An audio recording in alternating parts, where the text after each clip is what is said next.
The war room of the Vialori Dominion flagship smelled like ozone and arrogance, and Grand Marshal Thyron Calvas stood at the center of it like a god surveying insects beneath his boots.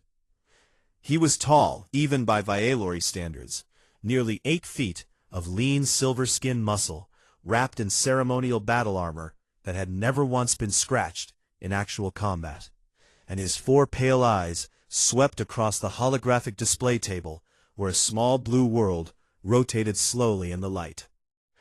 "This is the target," his aide announced, and the room full of officers leaned forward with mild curiosity and nothing more. Elysium 4, a human colony world, population approximately 2 million, defended by a garrison of no more than 300 military personnel. A ripple of amusement passed through the assembled commanders, and one of them, Admiral Sefka, let out a sound that was the Vialori equivalent of a laugh. 300, she repeated. "Tell me again why we are committing an entire expeditionary legion to this exercise." Calvas raised one hand, and the room fell silent.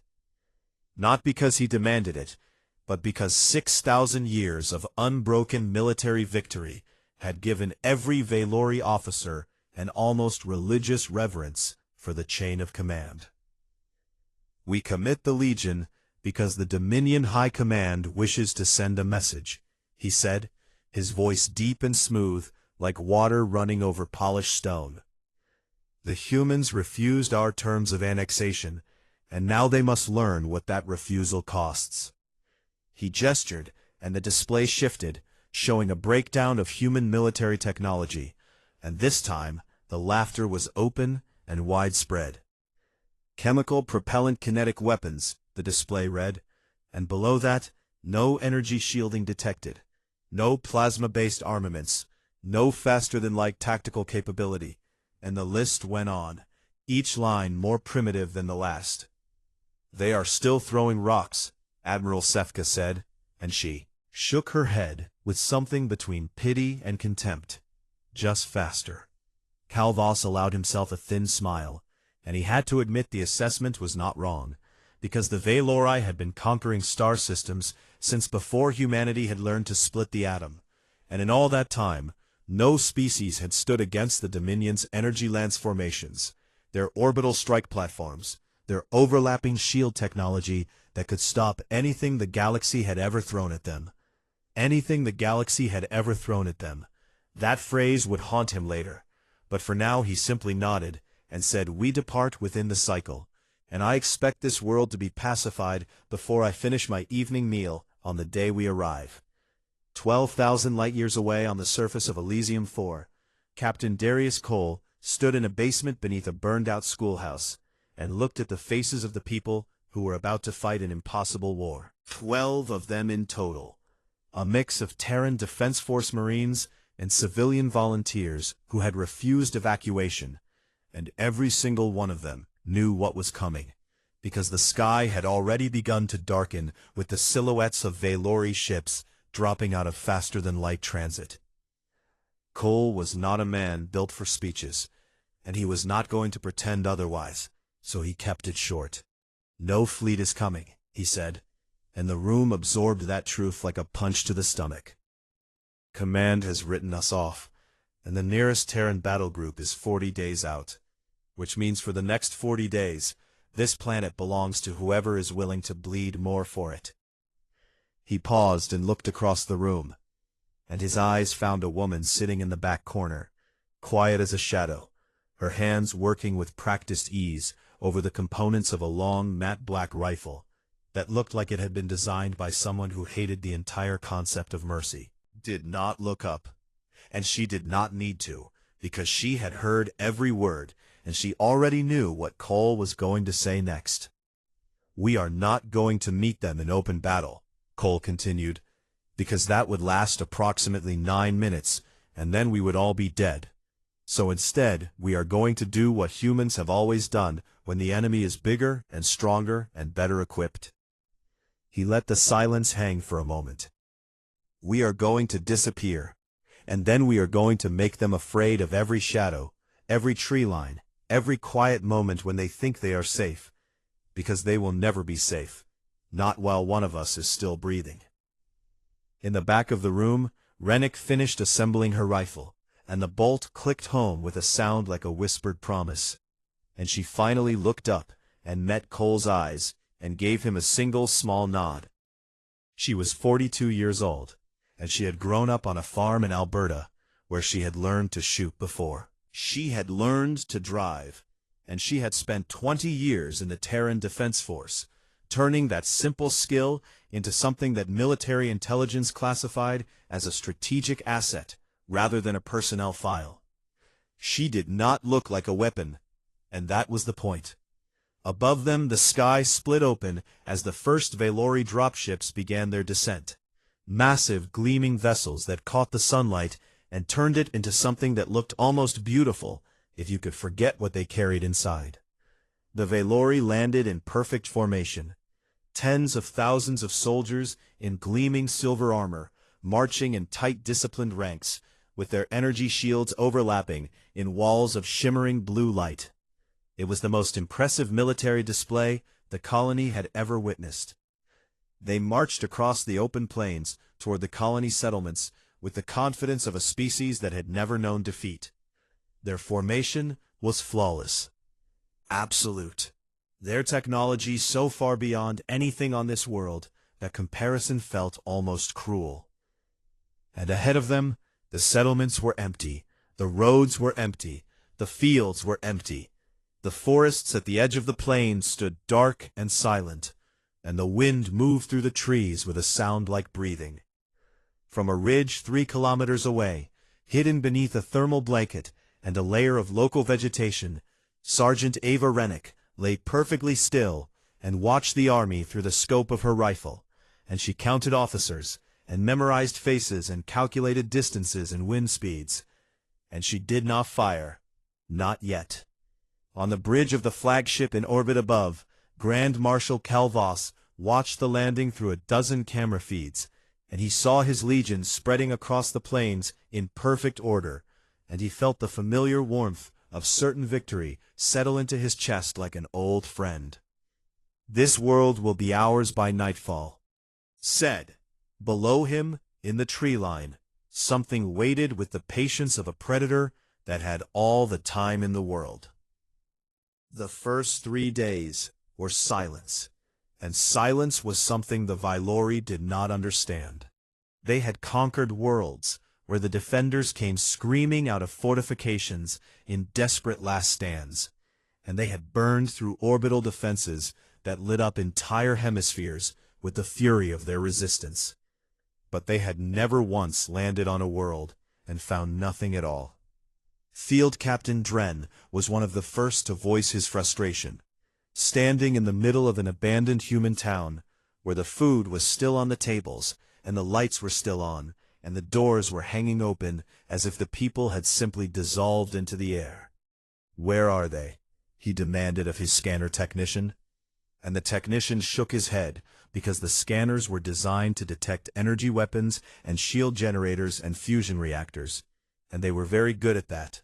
But they were not designed to detect a human being lying motionless under a pile of leaves with a rifle. That ran on gunpowder, PG.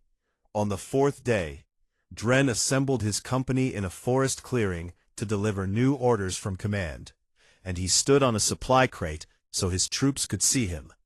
And he activated his personal energy shield, which hummed around him in a soft blue glow that had stopped plasma bolts and laser fire on 6 different worlds. He opened his mouth to speak, and then his head snapped backward, and he fell off the crate, and he was dead before his body touched the ground. And the only sound that followed was a distant crack that rolled across the valley like thunder from a storm that no one could see. The company stood frozen, and for a long, terrible moment nobody moved, because nobody understood what had just happened. The round had come from 3.5 kilometers away, a single tungsten core projectile fired from a chemically propelled rifle at a velocity that the Valori energy shield had never been calibrated to stop. Because the shield was designed to dissipate energy-based attacks, and it had simply never occurred to anyone in the Dominion's 6,000-year military history that someone would shoot a small piece of metal really fast instead.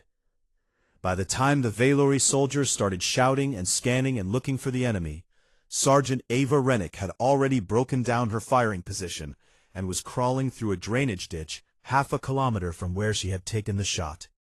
And she moved like water through the undergrowth, silent and patient and utterly invisible to every piece of technology the Valori had brought to this world. That night, Captain Cole received her report over a secure short-range radio that used frequency-hopping patterns the Valori had no reason to scan for. "One officer confirmed," she said, and her voice was flat and calm and could have been reporting the weather. "Relocating to secondary position." Cole marked the kill on his map and allowed himself a small grin. Smile. Because one dead officer was not going to win a war. But it was a start, and more importantly, it was a message.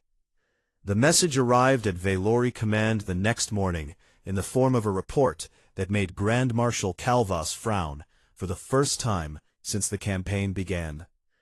Over the next 3 days it happened again and again and again.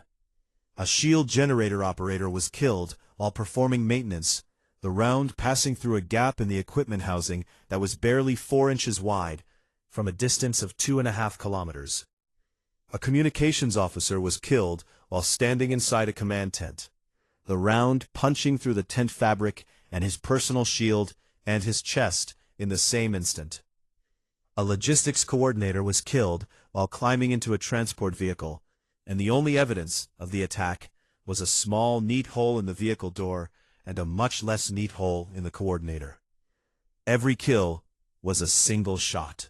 Every shot came from a different direction, and every time the Valori response teams rushed to the estimated firing position, they found nothing but compressed grass, and maybe the faint smell of propellant that their sensors could not identify. Meanwhile, Cole's guerrilla teams were doing their own work, planting improvised explosive devices on supply routes, and setting ambushes that lasted exactly long enough to cause chaos before the humans melted back into the forest. And the Valori were losing equipment and personnel at a rate that was not catastrophic, but was deeply and persistently annoying in a way that their doctrine had no answer for. But it was the sniper that kept them awake at night, because the bombs and ambushes were at least comprehensible as military tactics, even if they were primitive and dishonorable by Valori standards. But the idea that death could come silently from an impossible distance at any moment, with no warning and no possibility of escape. Response was something that crawled into the minds of the Valori soldiers and built a nest there. Ambassador Seleth Mora sat in her quarters aboard the flagship and read through human military archives that she had accessed through captured colony databases. And what she found there made her blood run cold in a way that no battlefield ever had. She found records of something called asymmetric warfare, and guerrilla tactics, and psychological operations, and each concept was more alien to Valori thinking than the last. Because the Valori fought wars the way they built buildings, with overwhelming force applied in organized, predictable patterns until the problem was solved. Humans apparently did not do this. Humans apparently invented entire schools of warfare based on being smaller and weaker and using that as an advantage. And they have been doing it to each other for thousands of years before they ever reached the stars, and they were very, very good at it. She found the word sniper, and she read its history and its philosophy and its terrible patient logic. And she understood for the first time that what was happening on the surface below was not a malfunction in the campaign. It was a doctrine, ancient and refined, and as natural to humans as breathing. On the 7th day, a Valor officer activated a holographic tactical display to brief his squad on their patrol route. And a round came through the projector and then through his chest, and the display flickered and died at the same moment he did. 2 kilometers away on a forested ridge, Rennick chambered another round and whispered to her spotter, a young Marine named Torres, who was shaking so badly he could barely hold his rangefinder. "Scratch one," she said, and her voice carried no triumph and no guilt and nothing at all except the quiet focus of someone who had more work to do. Relocating. She gathered her gear and disappeared into the trees, like she had never been there at all. And behind her, the Valori were screaming into their radios and firing their energy lances into the empty forest, and hitting nothing, because there was nothing to hit. By the 8th day, the Valori officers had stopped wearing their rank insignia, and by the 10th day, they had stopped standing upright in the open, and by the 12th day, some of them had stopped leaving their armored vehicles entirely. Grand Marshal Calvas watched this transformation from his command ship in orbit, and he felt something unfamiliar growing in his chest, something he had never experienced in 40 years of military service, and it took him 3 days to recognize it as doubt. He called a war council on day 14, and the officers who attended looked nothing like the proud, gleaming commanders who had laughed at human weapons just 2 weeks earlier, because 2 weeks of invisible death had carved something out of them that their armor could not protect. "Give me the numbers," Calvas said, and his voice was still steady, but the room could feel the edge beneath it. His intelligence chief activated a display, and the numbers appeared in the air, like an accusation, and the room went very quiet. 43 confirmed kills attributed to a single long-range shooter, including 11 officers of field rank or above, and among those 11 were 2 battalion commanders, a logistics chief, a communications director, and the commander of the 4th Armored Scout Company, who had been shot through the viewport of his vehicle while it was moving at full speed. "One shooter," Calvas repeated, and the words sounded wrong in his mouth, like he was trying to speak a language that his mind refused to accept. "You are telling me that one individual has done this?" The intelligence chief hesitated and then nodded, and the room remained silent, because nobody wanted to be the one to explain how this was possible, because in Valori military philosophy, it was not possible.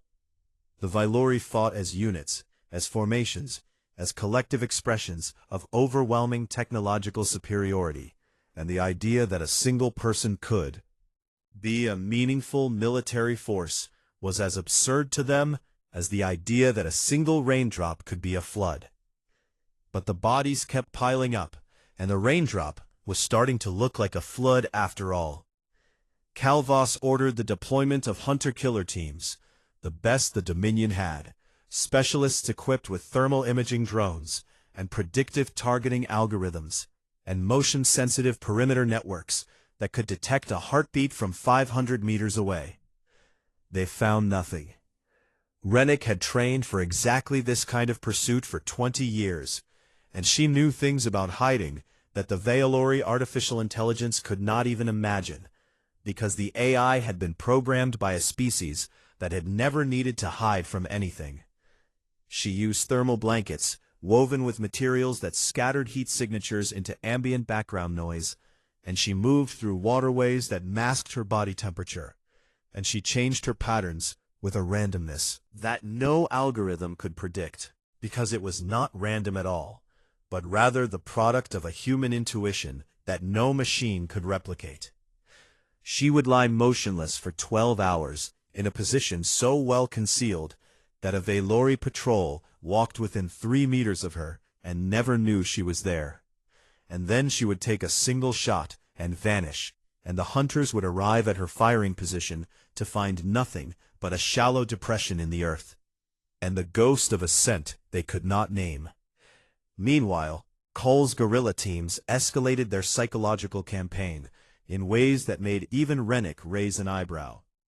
They began intercepting Valori communications and rebroadcasting them on open frequencies, but they added something to each transmission before sending it back. A single sound, layered underneath the Valori voices, quiet and rhythmic and unmistakable once you heard it. the sound of a rifle bolt cycling. Click, slide, click. It played on every channel at random intervals. And within 3 days, the Valori soldiers had developed a visible flinch response every time their communications equipment made any sound at all. Friendly fire incidents tripled in a single week, as jumpy soldiers shot at shadows and movement in the undergrowth that turned out to be wildlife or wind or their own patrols approaching from unexpected directions.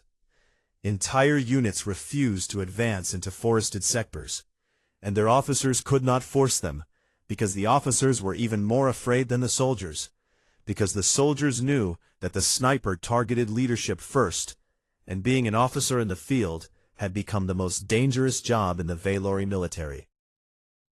Ambassador Mora requested a private meeting with Calvas on day 18, and when she entered his quarters, she found him staring at a holographic map of the operational theater, covered in red markers, each one representing a confirmed sniper kill. The map, like a disease.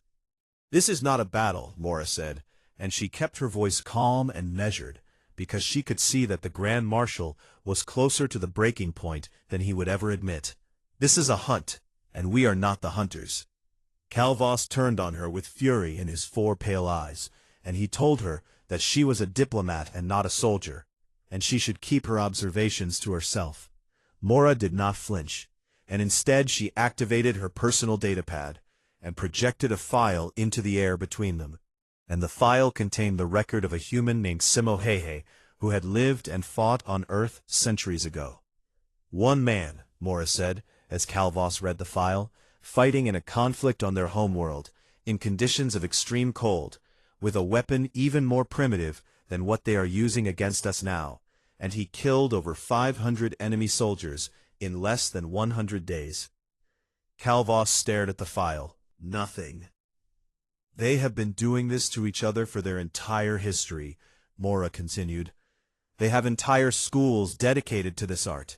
They have traditions and legends and heroes built around the concept of one patient individual with a weapon and the willingness to wait. And we walked onto their world with no knowledge of any of this because we were too proud to study them." She let the silence fill the room. "We are not fighting an army," she said. "We are fighting a philosophy, and I do not think we know how to win against that." On the surface below, in a cave hidden behind a waterfall in the mountains north of the colony, Rennick sat with her back against the rock wall and tried to stop her hands from shaking. She had lost weight, and her eyes had the hollow look of someone running on willpower and nothing else. And the bruise on her shoulder from the rifle's recoil had turned into a permanent ache that she no longer bothered to notice. Found her there, and he sat down beside her, and he told her she had done enough, that she had already accomplished more than anyone had the right to expect, and that she could rest. She shook her head, and her voice was quiet and raw when she spoke. "They are still here," she said, and she looked at him with eyes that held nothing but tired, unbreakable determination. "So am I." On the flagship above, Calvas stood before his map of red markers, and his aide asked him what the humans called such a fighter. Ambassador Mora answered from the doorway, where she had been standing unseen, and there was something almost like respect in her voice when she said it. "They call her a sniper, and it means one who hunts what cannot see her coming." On the 22nd day of the campaign, the order came down from Dominion High Command, and it was the kind of order that only gets issued when people very far from the fighting start losing patience with people very close to it. Grand Marshal Calvas was to resolve the situation on Elysium 4 immediately, and the word immediately carried the unspoken weight of careers ended and legacies erased, and the particular kind of professional death that the Valori ruling class feared far more than the physical kind. Calvas read the order twice, and then he made a decision that was either the bravest or the most foolish thing he had ever done, and history would remember it as both. He would go to the surface.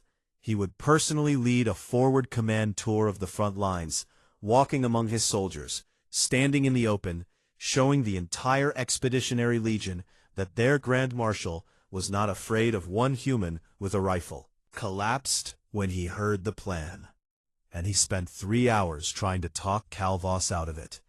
And when that failed, he spent 6 more hours building the most elaborate personal protection detail that the Valori military had ever assembled for a single individual.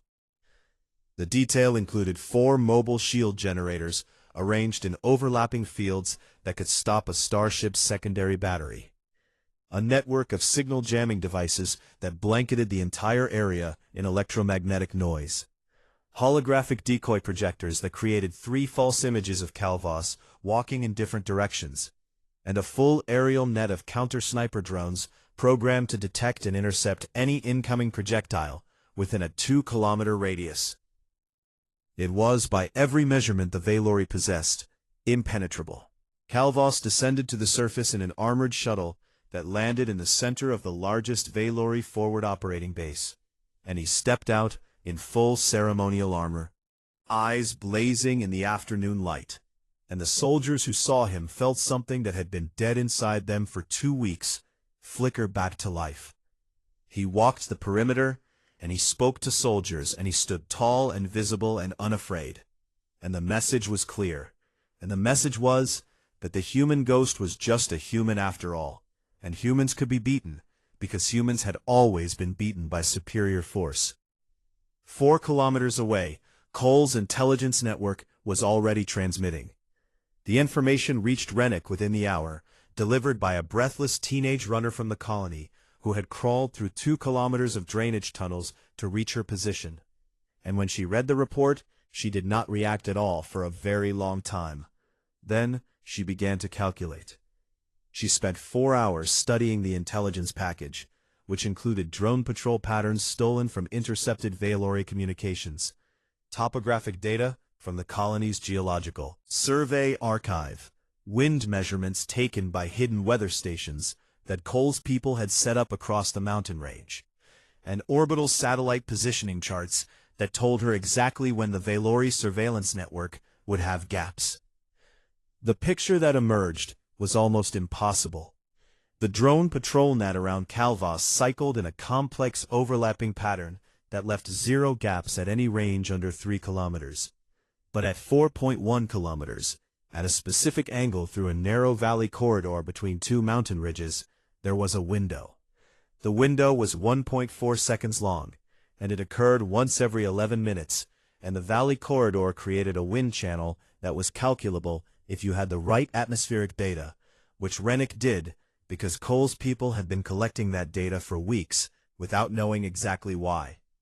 It was the longest shot she had ever contemplated, and it required threading a projectile through a gap that would be open for less time than it took a human heart to beat twice, and the round would need to pass through 2 overlapping energy shield layers that she would need to defeat by selecting exactly the right ammunition type and velocity to exploit the frequency weakness that every Valori shield shared against kinetic impacts.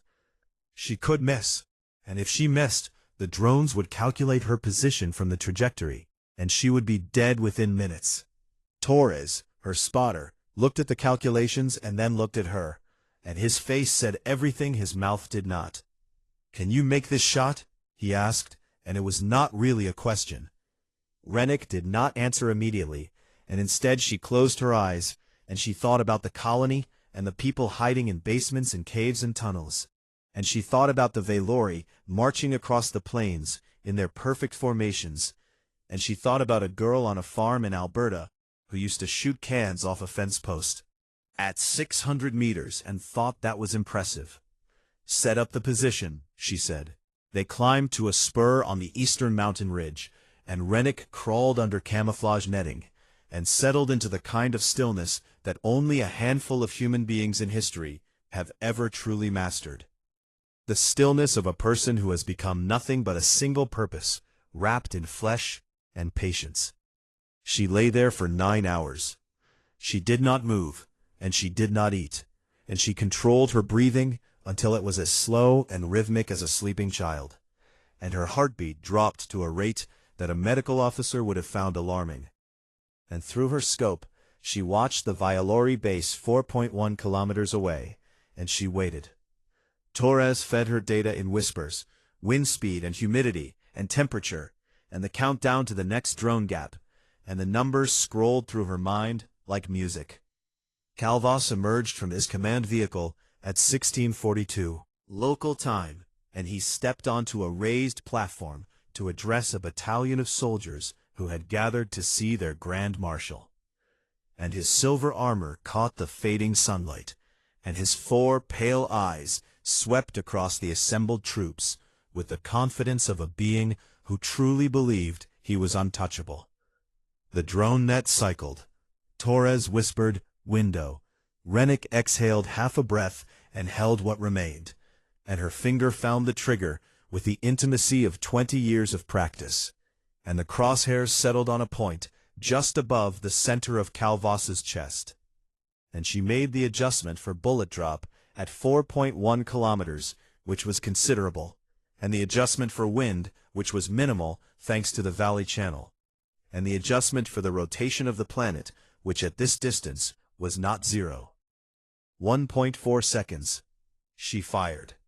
The rifle kicked against her shoulder like an old familiar friend, and the round left the barrel at a velocity that turned the air behind it into a brief white streak, and it crossed the valley in just over 4 seconds. 4 seconds, during which Ava Rennick's heart did not beat even once. The round threaded the drone gap with a margin of less than 2 meters on either side, and it entered the first shield layer, and the shield flared and crackled and failed because it had been designed to stop light and heat, and not a tungsten penetrator moving at 3 times the speed of sound. And the round punched through the second shield layer, which was already weakened by the kinetic shock of the first impact, and it struck Grand Marshal Thyron Calvas in the upper chest just below the neck. He was dead before the sound of the shot reached the base. The soldiers saw their Grand Marshal fall, and for one perfect horrible moment, nobody moved and nobody breathed, and the entire base went as silent as the moment between one heartbeat and the next. Started. The Valori 9th Expeditionary Legion, undefeated for 900 years, the pride of the Dominion's military, the force that had crushed rebellions on 100 worlds, broke apart in 48 hours.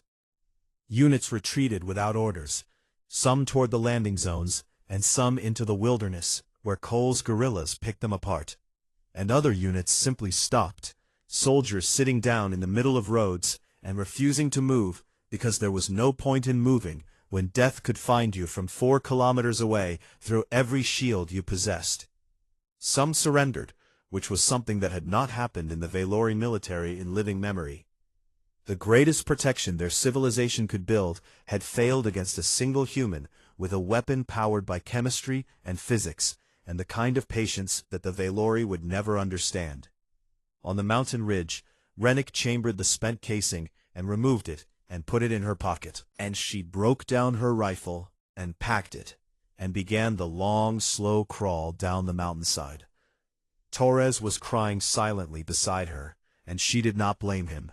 She did not celebrate as she did not smile, and she did not say anything for a very long time, and when she finally spoke, it was barely a whisper, carried away by the mountain wind. The news of Grand Marshal Calvas's death moved through the Valori Dominion like a crack spreading through ice, quiet at first, and then faster and louder, until the whole structure groaned under the weight of what it meant. Within hours, every military channel in the Dominion was carrying fragments of the same report, and within days the civilian networks had picked it up, and within a week the entire empire of 4,000 star systems knew that the most decorated ground commander in Valori history had been killed by a single invisible enemy using a weapon that their civilization had dismissed as primitive. The Dominion High Command convened an emergency session in the Great Hall of the Senate of War on the homeworld, and the chamber was full in a way it had not been full since the last galactic crisis 3 centuries earlier, because this was not a military defeat in the traditional sense, and everyone in the room knew it. This was something worse, because military defeat could be answered with a bigger fleet and more soldiers, but this was a defeat of understanding, a revelation that the Valori had been fighting a species they did not comprehend and had never bothered to study.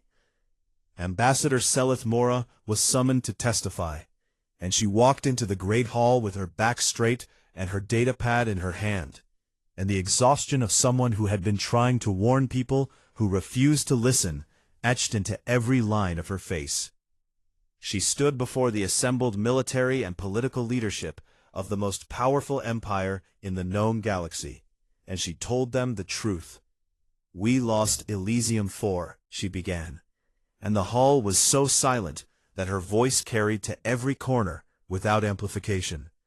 Not to a fleet, because the humans had no fleet in the system, and not to an army, because the humans had 300 soldiers against our 12,000, and not to superior technology, because by every measure we possess this. Humans are centuries behind us in military development." She paused and looked across the faces staring back at her, faces that belonged to admirals and generals and senators who had built their careers on the certainty that Valori power was absolute. "We lost because we did not understand what we were fighting." She activated her datapad and projected a series of files into the air above the chamber, and the files contained the military history of humanity laid out in terrible detail. She showed them Stalingrad, where human snipers had turned a ruined city into a killing ground that consumed an entire army. And she showed them Vietnam, where a single shooter named Carlos Hathcock had crawled for days through enemy territory to eliminate a target, and then crawled back out again. And she showed them the long, bloody history of every conflict where humans had faced a superior force and refused to fight on that force's terms. "They call this asymmetric warfare," Mora said, "and it is not a desperation tactic. It is a philosophy as old as their civilization, and they have refined it over thousands of years of constant conflict with each other." She let that settle. "Humans do not fight the way we fight," she continued. "We seek to overwhelm, they seek to undermine. We concentrate our power, they distribute theirs. We protect our leaders with technology. They train individuals who can defeat that technology with patience and a single projectile." She brought up the final file, the one that she knew would change everything, and it was the combat record of Sergeant Ava Rennick, who in 22 days on Elysium 4 had killed 58 Valori personnel, including 14 officers of field rank or above, and 1 Grand Marshal, using a rifle that cost less than a single Valori soldier's helmet. "One woman," Mora said, and she said it slowly so that every syllable could sink into the minds of the most powerful people in them.